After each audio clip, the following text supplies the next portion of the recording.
The following video contains spoilers. We suggest watching the episodes alone in the dark. Catabunga, Wolfpack! Cat is back on the prowl. And beneath the mean streets of the web, we found another lost treasure, deserving of more praise. You know, it's been a while since we analyzed another fan film, especially a passion project, on par with the likes of Never Hike Alone or Jervis. But I think we ordered a spicy slice, a TMNT love letter offering up turtle dudes and dudettes everywhere, an epic origin story for the greatest human ally of the mutant ninja, the rise of the boss hero, Casey Jones. Amateur film director Polaris Banks and his bro, Hilarion Banks, grew into some mondo big names upon the creative breakthrough of their passionate fan film on the hockey-masked vigilante, instantly exploding their fun endeavor into a classic TMNT film, worthy of the fan base love. What was initially a silly student film quickly earned the eye of fans, cherishing this work as something seriously special. Two lowly beginner artists managed to create a kick-ass TMNT short film, which blew Michael Bay's gross mutations out of the water, and showed the world what great things motivated creators could truly accomplish on the indie scene. Not to mention, the movie was a huge hit. I've heard endless, unbridled fan jeers and cheers over this sleeper hit, and it was such a critically acclaimed YouTube flick that it even unlocked its own Wikipedia page. So I just had to examine this work for myself. Considering how epic Jason's revival projects are, I did have high hopes that this was going to raise some shell. Oh, now you're speaking my language. I love the Teenage Mutant Ninja Turtles saga. The tales of badass mutant warriors combating the forces of evil are legends, as grand as Batman and the Transformers, because they're so much fun, gnarly action, cool designs, and bizarre stories and characters among this franchise, to the point where there are now multiple generations who have their own definitive take of the Ninja Turtles. However, while fan films on iconic sagas are nothing new, this one did have some mountains to climb for me, because despite my love of all things turtle, I'm not the biggest fan of the character Casey Jones. Oh, shell shock. I know, Casey Jones is a staple for Turtle fans, but he's never been my all-time favorite human ally on the brand. I find Jones okay, but personally I much prefer 80s April, Karai, Agent Bishop, or the underrated Time Mistress Renette. Oh, she's a cutie. Mikey, aren't you a little old for me? I haven't even been born yet. Casey has often been regarded as the fifth bro amongst the guys, as he's never backed out of a fight, and is one of the rare humans who fights with the turtles rather than aiding outside of the loop. Sadly, I never truly loved him or felt he was vital to this franchise, mainly because he always felt like a second Raphael to me, or was outclassed by cooler heroes. But hopefully this fan flick can change my mind on that. After all, there's no fake fans in these parts. I love being a tortoise. Shut up, House. For those who somehow don't know, Casey Jones is a rogue, rough and tough vigilante who combats crime on the mean streets of New York before one day joining forces with the Ninja Turtles, forging a close broship with them as they grew into their own makeshift super team. Alas, since the spotlight has always been on, the Turtles themselves, Jones has never had his own deep backstory thoroughly explored or shown from his perspective.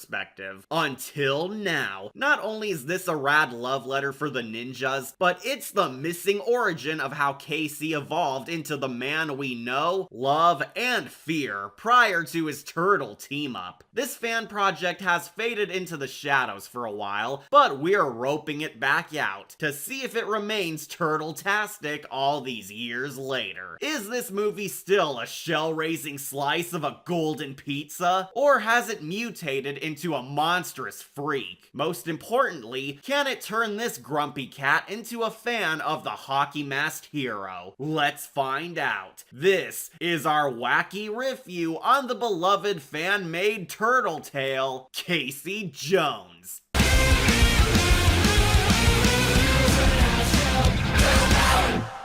So, our movie opens up appropriately at the hockey ring, where we're instantly introduced to our MVP, Casey Jones, played by Hilarion Banks. As soon as frame 1, the film wastes zero time showing off who Casey is. A rough and tough macho smartass who doesn't play by the rules. To the point where Jones is not only hard on rival players, but even picks fights amongst his own team, including Cousin Sid. Yep, Cousin Sid's here too, and he keeps no secret how Jones is greatly unpopular. Maybe you boys can get a little practice playing a man short, huh? You think you're real funny, huh? Bench warmer? Ow. You know, Sid, I gotta be honest, I'm not entirely pleased with your tone.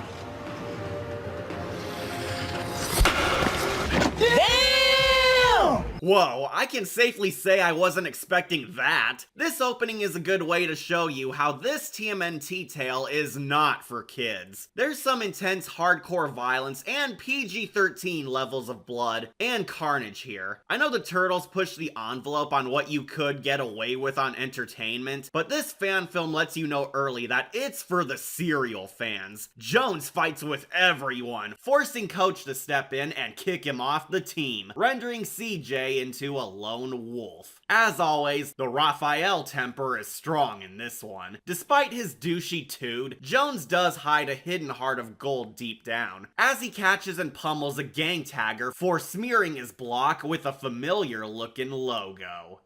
Oh! Casey needs a pad to stay at, so he moves back in with his ma, promising to help around and look after her in the ghetto, cleaning up, grocery shopping, and even fixing the sink. Mama Jones agrees, but remains very skeptical because her kid's trouble. I want to fix this place up for you.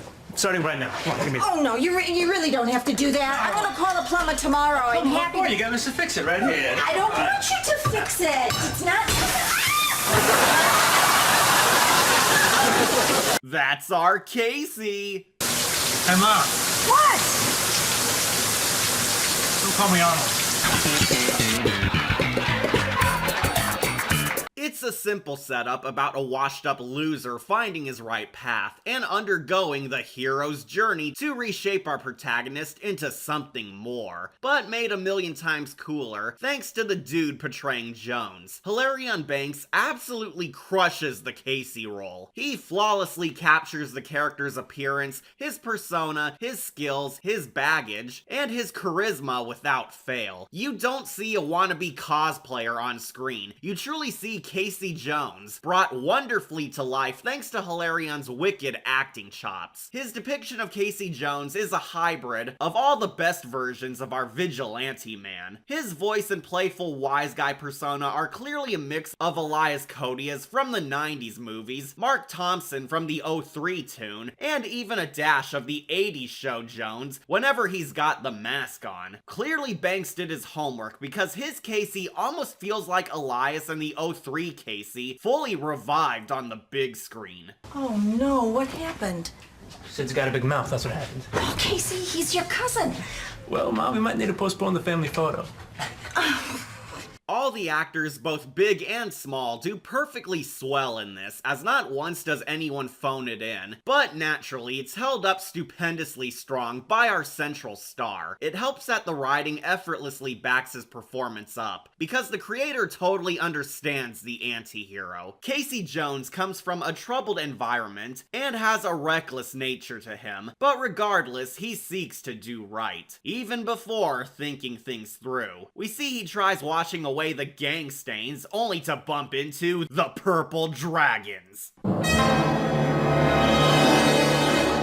That's right, that was the scare tag of the most infamous gang of NYC. The little bitch snitch from earlier squealed on Jones and wants payback, as the dragons don't like folks dissing their brand. The purple dragons are well known as reoccurring side villains among us turtle fans, so this is clearly a gnarly tribute to their rivalry with Casey Jones, as they're both street level characters. Major props to the gang leader even getting the dragon face tattoo and look down pat. There's no doubt in my mind that this fan love reaches never hike alone levels. As you can guess, Casey puts up a valiant fight, but alas, the dragons overwhelm him and beat him half to death, letting him off with a warning.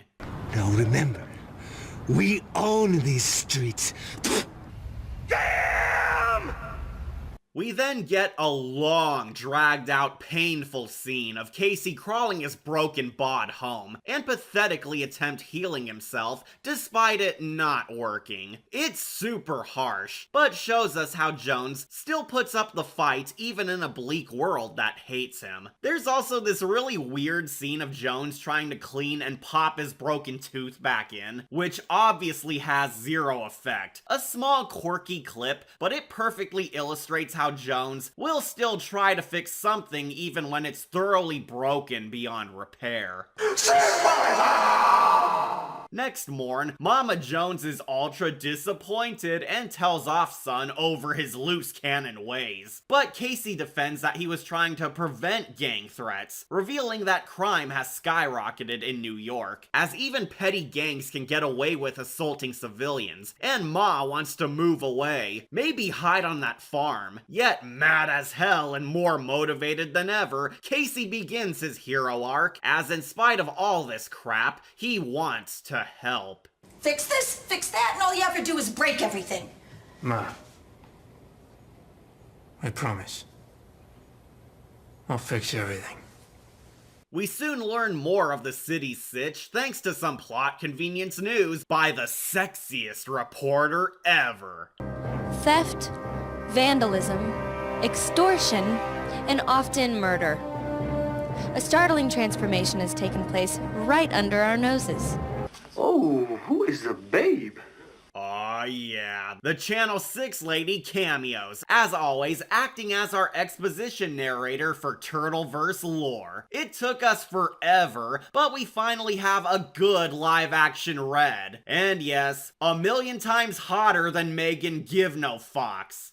Nice jumpsuit. Why does a reporter wear a jumpsuit anyway? Ever been to New York? It's a gross, disgusting toilet. Wearing a safety suit there today seems sane. The news lady warns everyone at home how crime has worsened in NYC, thanks to Sleepy Joe, and citizens are terrified because of how unsafe it is just being outside. The gangs rule the hood, police are scared, and the ghetto's a war zone, meaning their town's in desperate need of change. Stay away! We don't want anyone to be a hero! A hero! A hero! Where, simultaneously, we gain a badass montage of Casey Jones getting in shape, recovering, and rising up as the hero we need. Aside from all the turtle Easter eggs, this origin story is also a loving homage to the styles of Martin Scorsese and Quentin Tarantino. Many scenes and visuals reflect the cinematic flair of the King of Comedy, Reservoir Dogs, and especially Taxi Driver, as the film's got a grimy, gritty thriller feel, since Casey's origin is very similar to Robert De Niro's rise from a nobody outcast into a badass Punisher, attempting to be the cool anti-hero needed in a harsh crapsack world. It's pretty radical at it too, since it makes the movie feel like a true cinematic work of art, and turns Casey into more of a Punisher type of hero over his kid-friendly interpretations, thanks to the stellar training montage. It's truly amazing how a low-budget indie flick has more passion and love on the production than a billion-dollar piece of juvenile schlock. Well, I got a big bang for you. That is awful! Essentially, this is Casey's Batman Begins montage, where we see him heal, train, and gear up for war in the most bossa nova rise ever. We're gonna need a montage.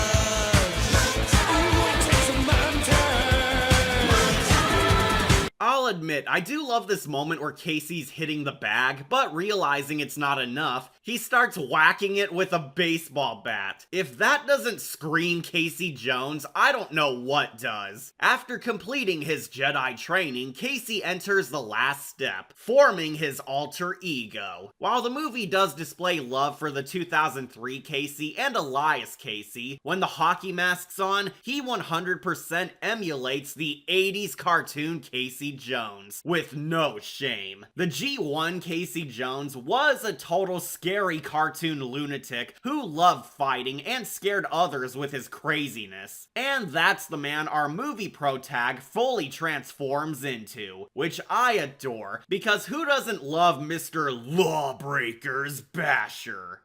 Wait, excuse me, Pups? No, I just don't think you've thought this through. You see, I'm Casey Jones. I own these streets. Casey Jones is gonna clean up this city. Taste fresh lumber, lawbreakers. I'm impressed how they wholeheartedly embrace every good Casey Jones ever. Wait, what about Stephen Amell?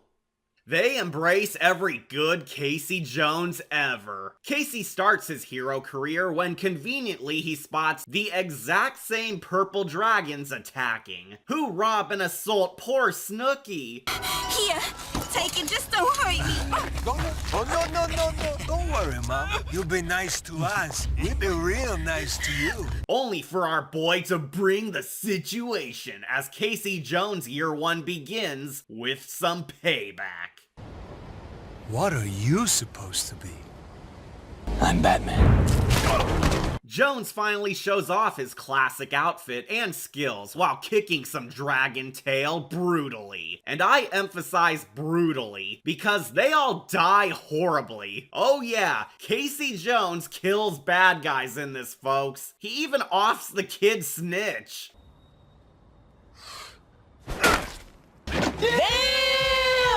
This take on Casey is a total throwback to his comic depiction and 80s cartoon version, since the hockey-masked hero was a violent lunatic who totally killed foes before becoming besties with the turtles. So this is a very hardcore yet accurate portrayal of the vigilante. Also another major hint that this is for mature TMNT fans, because they're more hardcore on this action than the 2012 Turtles.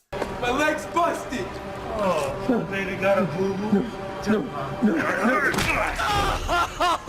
But scoring one win ain't enough, as Casey digs his new job a tad too much. Jones goes parkouring around town, beating gangbangers dead, which only brings him the attention of a celebrity guest star. Huh. Wait. Don't tell me. The love child of Jason Voorhees and Dirty Harry. Your Thanksgivings must be killer. It's the Teenage Mutant Ninja Turtles! Holy shell! There's a Ninja Turtle in this! Oh, but not just any mere turtle. That's frickin' Robbie Wrist, the OG movie Michelangelo. They got Robbie Wrist back in the shell, replaying Mikey for this fan film. Well, I'm not a Teenage Mutant Ninja Hamster. And I thought insurance salesmen were pushy. Yes, for reals, this project actually got Robbie Wrist from the 90s TMNT trilogy to reprise his role as the party dude. That's totally wicked. Classic Tommy Jarvis, Sheriff Rick, Jerry Ryan, and now Robbie Wrist? How do these amateurs keep getting such epic stars? It's phenomenal hearing Robbie Wrist back as Mikey, since as you can guess, he's just as bodacious as he was back on the movies. The film graces us with a turtle presence because Mikey's here to stop Casey from devolving into a psycho killer, using his ninjutsu action to put Jones in his place, since nunchucks are too OP for Casey's cheap equipment. A Jose Canseco bat? Tell me, you didn't pay money for this. The turtle suit is decent, clearly cheap looking in some shots, and while not as great as the Muppet Turtles, it looks better than the Shrek Turtles at least. Yes, Robbie Wrist was so cool, it atoned for all weaknesses. Atta boy, Buck! You gotta get angry! Mikey outplays the MVP, however their banter's interrupted by the Foot Clan, who are here to do what they always do, terminate the turtles, forcing Mikey and Casey to team up, in order to show these foot losers some turtle power!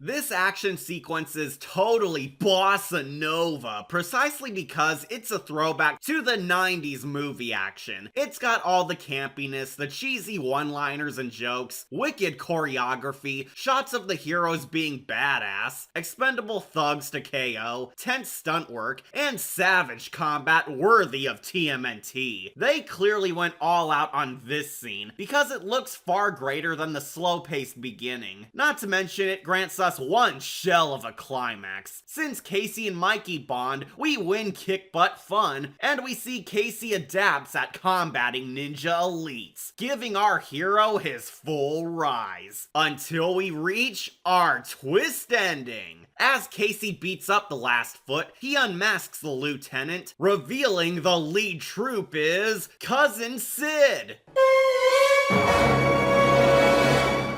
That's right, the Shell for Brains cousin secretly joined the Foot Clan because he fell into their family recruitment and moonlights as a thug repaying the Shredder. Because Cousin Sid is actually that homeless thug who dupes kids into signing up for the Foot Posse from the first 90s movie. I am your father's brother's nephew's cousin's former roommate. What's that make us? Absolutely nothing. A very odd twist, but it's here to show us how, in spite of his numerous flaws, Casey is the better man between them. The Jones fam confront each other, showing where their true morals lie. More foot reinforcements arrive, where Sid proclaims they're his real family now, because classic reference. This is your family. Casey stands by Mikey, and sadly Sid swipes a cheap shot at Cuz when he's distracted by another guest star. Why does Krang move so funny? Oh, I don't know. I was high on my love potion number 9. Sid KOs Casey, only to get KO'd by Mikey, who rescues Jones. He's reluctantly taken to the lair for his safety, where Mikey treats his wounds and bathes him in sewer water. And as you can predict, Casey befriends the bros. In a change of pace, Mikey is the turtle who pals with Casey Jones, rather than Raph, and the other bros can be heard playfully welcoming the vigilante at home. We cut to April and Vernon interviewing Snooki, who informs them how she was saved by this hockey-masked angel, forging Jones into a legend greater than Jason, loved by the innocent, feared by evildoers. We then get a time skip where the pizza guy literally gets his dough stolen by crackhead hobos. However, by this date, Casey has evolved into a mysterious legend criminals dread, because the bums worry while sharing some campy comic book dialogue. Casey Jones is just a myth. He's probably some nut job with a bat. I heard the bat got him. The bat? Oh man, give me a break, will you? Really love that comic-y tone. Right on cue, Casey Jones shows up, now in his advanced gear, ready to say the line. Lawbreaker. All lawbreakers must pay the price.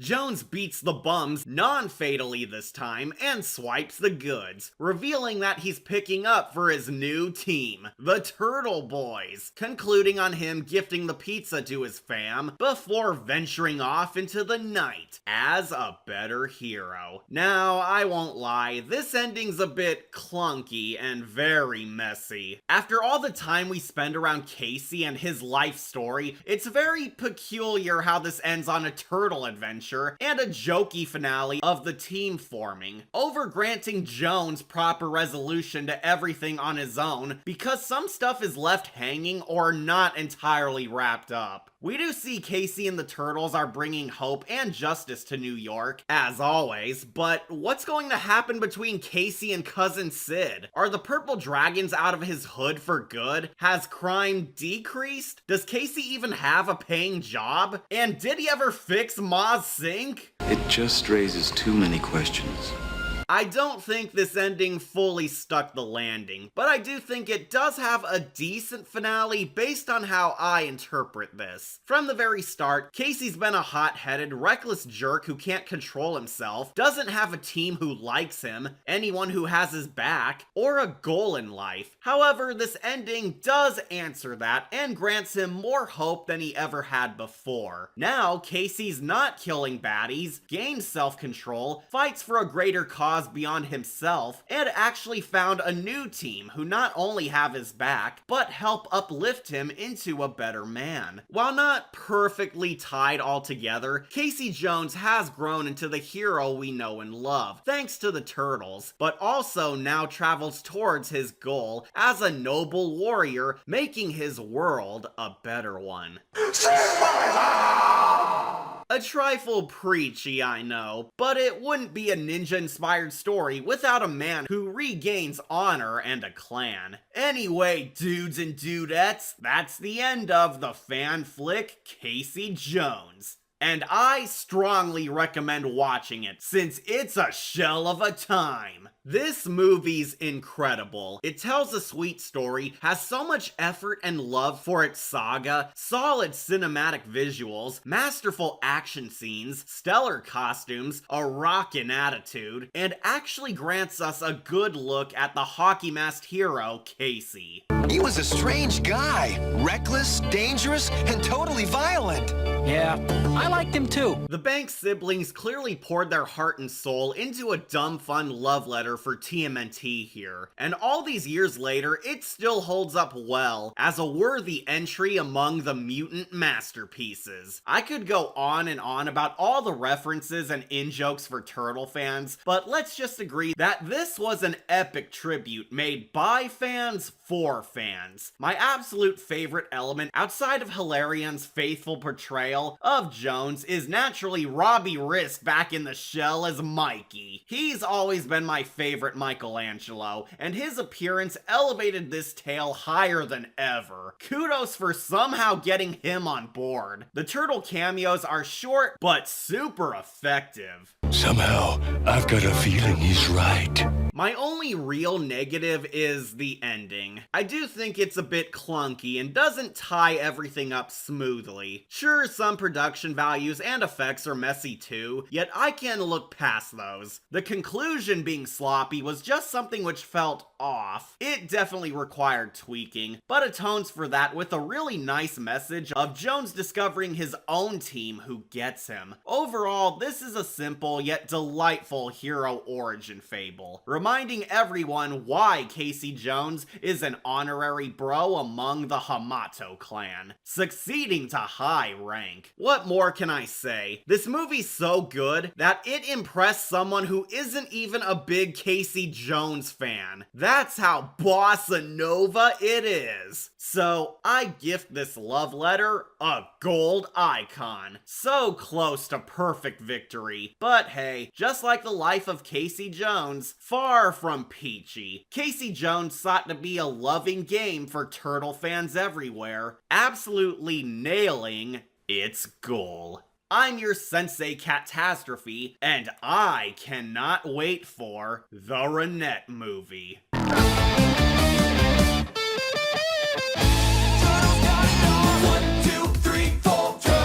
Chain reaction, living underground, ninjutsu action, it's a shell of a turtles count it off. Leonardo's always in control. The wild